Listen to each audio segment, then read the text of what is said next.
Greetings world, we are anonymous.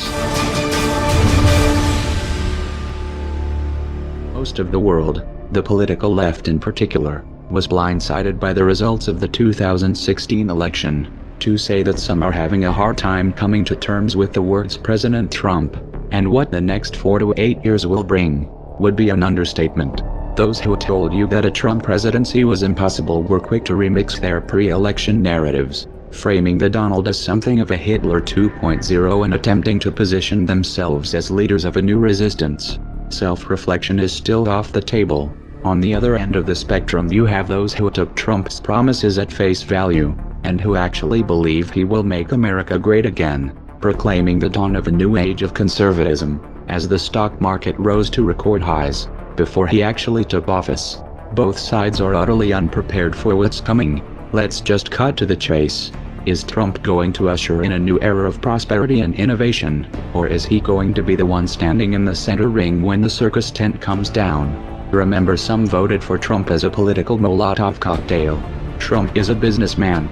You say, he's going to make things happen.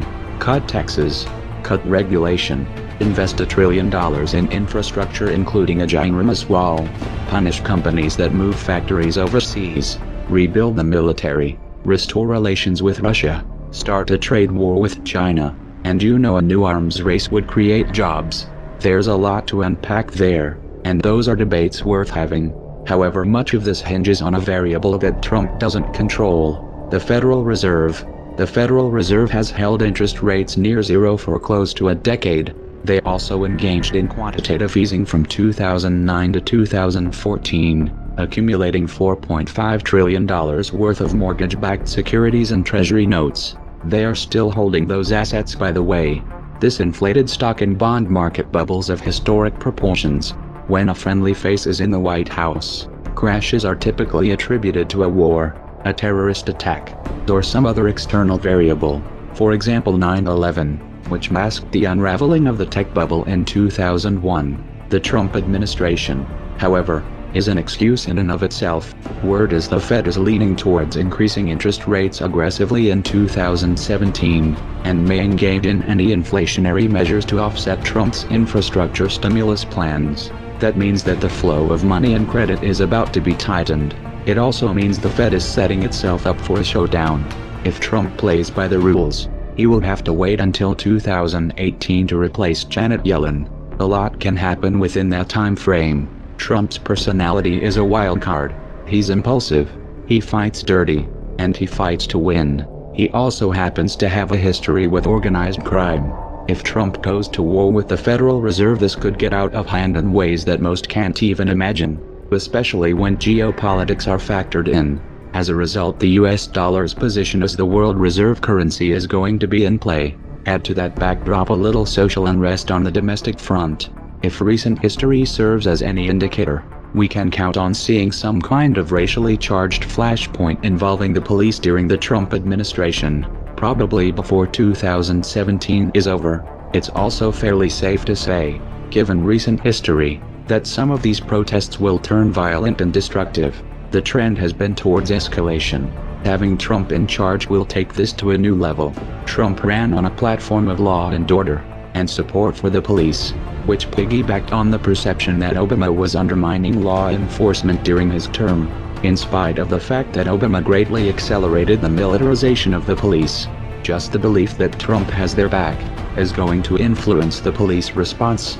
They're going to be more confident, more aggressive, and if Trump offers even so much as a word of encouragement, they will go into full crackdown mode, which would of course throw gasoline on a fire. These tensions have the potential of spinning out of control, especially in the context of an economic downturn.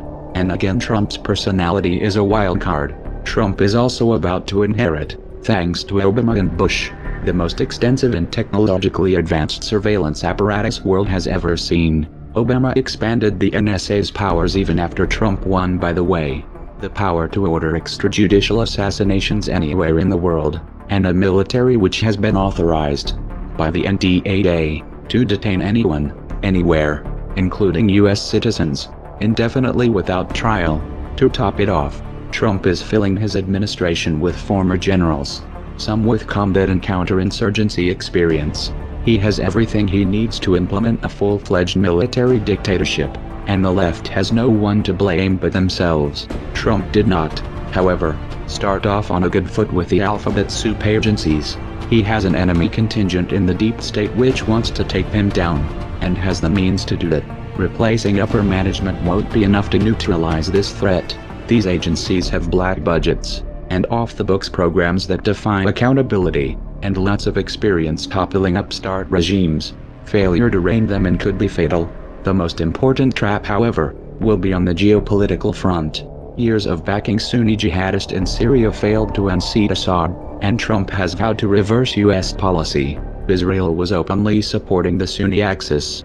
They wanted a full-frontal regime change in both Syria and Iran for many years, but the Obama administration tied their hands. Then Russia stepped in, tipped the balance, and the Shiite crescent not only survived, but grew stronger.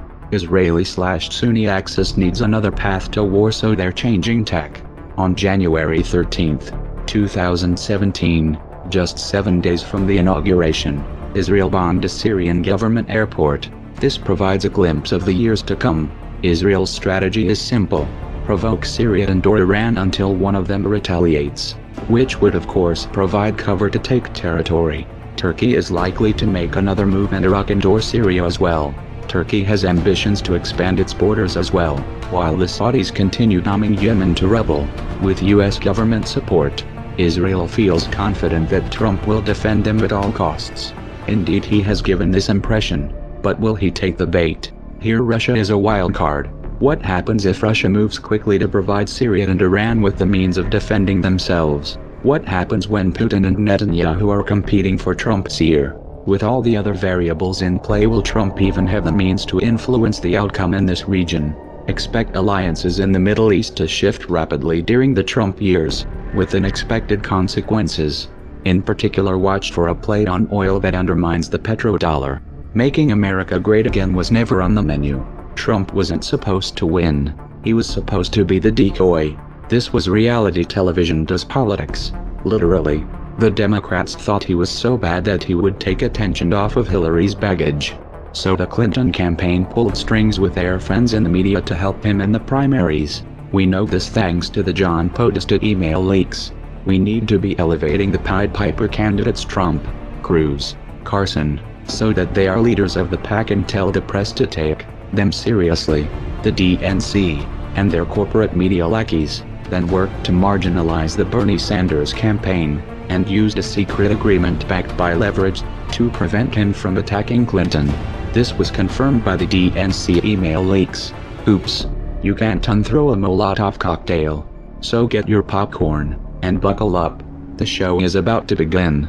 I will build the wall, and Mexico is going to pay for it, and they'll be happy to pay for it. I want to build a safe zone someplace in Syria. We have to get the Gulf states. They have nothing but money. We got to get them to fund it. We got to get them to put up the money. I will take care of women. I promise I will never be in a bicycle race. If I'm president, you're going to see Merry Christmas in department stores, believe me. I would knock the hell out of the oil areas. Would I approve waterboarding? You bet your ass I would.